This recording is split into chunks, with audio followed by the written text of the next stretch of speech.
मैं आपको शक्ति का दूसरा सिद्धांत बताता हूं। मुझे नहीं मालूम कि यह सिद्धांत मुझे बताना चाहिए या नहीं, मुझे यह भी नहीं मालूम कि यह सही है या नहीं, लेकिन क्योंकि मैं इसको मानता हूं और मुझे मालूम है कि इसके बारे में कई लोग जिनके हायर मॉरल वैल्यूज हैं शायद न भी समझते हो या न भी वो रखते हो, लेकिन एक मेरा विचार है, चाहे तो इस पर विचार करें। सब नहीं तो कुछ न कुछ लोगों को शायद इस विचार से कुछ सोचने की और कुछ करने की प्रेरणा मिलेगी। इतिहास दुनिया की सबसे बड़ी अदालत है, इससे बड़ी अदालत कोई नहीं है।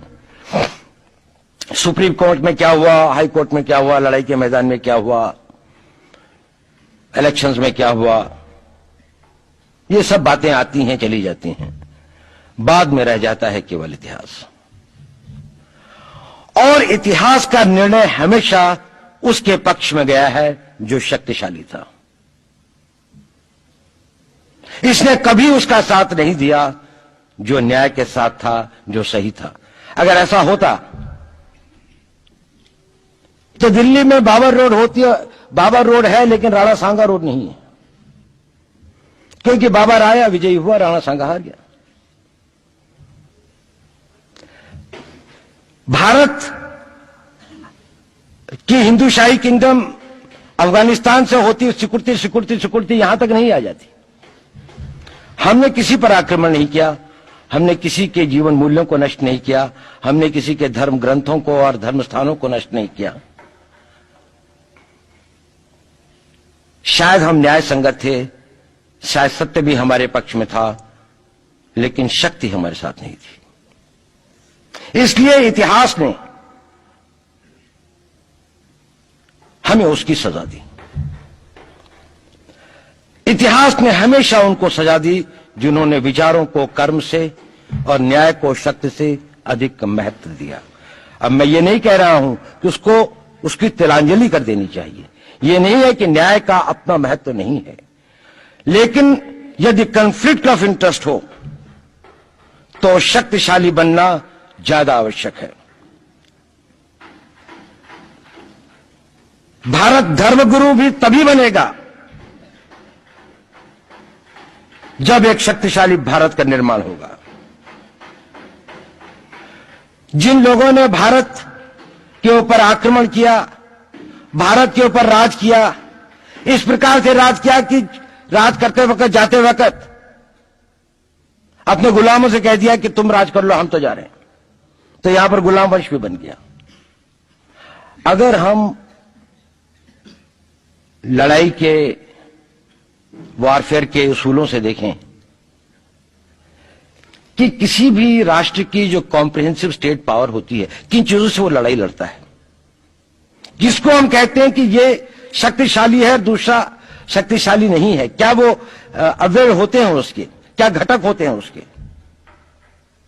तो भारत के पास जनशक्ति, धन शक्ति, ज्ञान की शक्ति, टेक्नोलॉजी की शक्ति, और जिन लोगों ने आक्रमण किया उनकी शक्ति को अगर हम ये देखें तो शायद 1 और 1000 का अनुपात भी नहीं होता।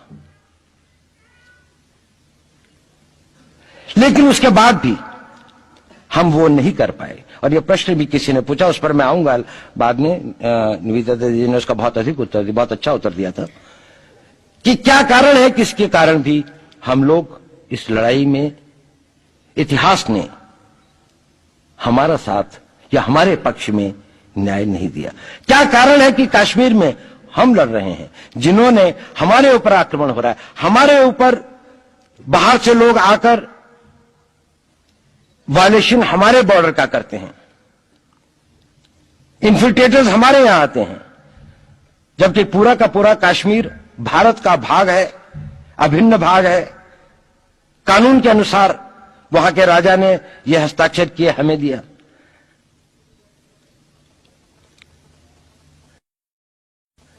क्या कारण है कि करोड़ों की संख्या में बांग्लादेश से लोग भारत में आते हैं, हम बाड़ लगाते हैं, वो लोग वहां से मना करते हैं कि आप हमारे आदमियों को आने दीजिए, और हम कुछ नहीं कर पाते। और भारत में 2 करोड़ नागरिक रहते हैं। हम हर एयरपोर्ट के ऊपर में इमिग्रेशन की चेक पोस्ट लगाते हैं कि कहीं पर कोई एक आदमी बिना पासपोर्ट के या बिना वीजा के भारत में प्रवेश न कर जाए।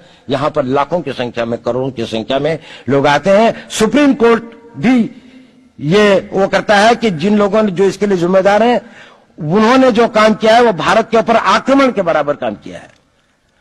और वही सरकार उस सुप्रीम कोर्ट के 25 जुलाई 2005 के निर्णय के 3 दिन के अंदर में एक नया अध्यादेश जारी करके उन सारे के सारे कानूनों को फॉरेनर्स एक्ट के अंदर में इनकॉर्पोरेट कर लेती है, क्योंकि जो वो IMDT एक्ट था उसको सुप्रीम कोर्ट ने नल एंड वॉइड कर दिया। ये सब बातें हमें सोचने और समझने की आवश्यकता है। एक कारण, मैं ज्यादा चीजों में नहीं जाना चाहता, इतना समय भी नहीं होगा, कि भारत विदेशों से इतना नहीं हारा। अंग्रेजों ने भारत के खिलाफ कोई लड़ाई ऐसी नहीं जीती जिसमें कि अंग्रेजों की फौज में भारतीय सिपाही नहीं थे। चाहे वो पहले बंगाल नेटिव आर्मी थी, 1857 के अंदर में सिखों और गुरखास ने उनका साथ दिया। जब सिखों से लड़ाई हो रही थी तो बाकी लोगों ने उनका साथ दिया। हमेशा नेटिव आर्मी उनके साथ थी। जब जब आक्रमण वेस्ट से हुआ, चाहे वो पार्थियंस थे, चाहे हून थे, चाहे मंगोल आए, बाद में मुगल आए, तो लश्कर कहां बने? वो तो थोड़े से लोग आए थे। लश्कर बने काबुल में, जिस वक्त तो इस्लामाइज भी नहीं हुआ था, लाहौर में, सरहंद में। हिंदुस्तानियों को हराया है तो हमेशा हिंदुस्तान के लोगों ने साथ नहीं दिया देश का। और दर्द है तो केवल इसी बात का।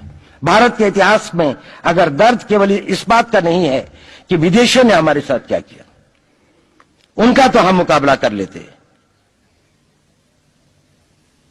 दुख इस बात का था कि हमारे सभी लोगों ने साथ नहीं निभाया और साथ नहीं दिया।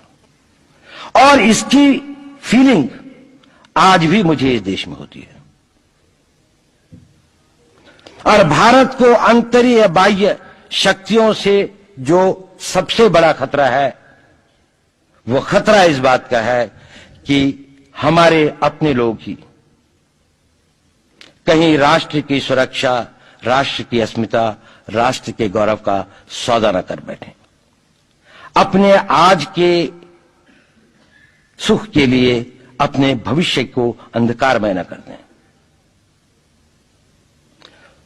और इसके लिए जो जागरूकता चाहिए, इसके लिए जो ताकत पैदा करनी है, वो ताकत केवल समाज के अंदर भी पैदा की जा सकती है। उसको केवल आप लोग कर सकते हैं। वो केवल आज की युवा शक्ति ही कर सकती है।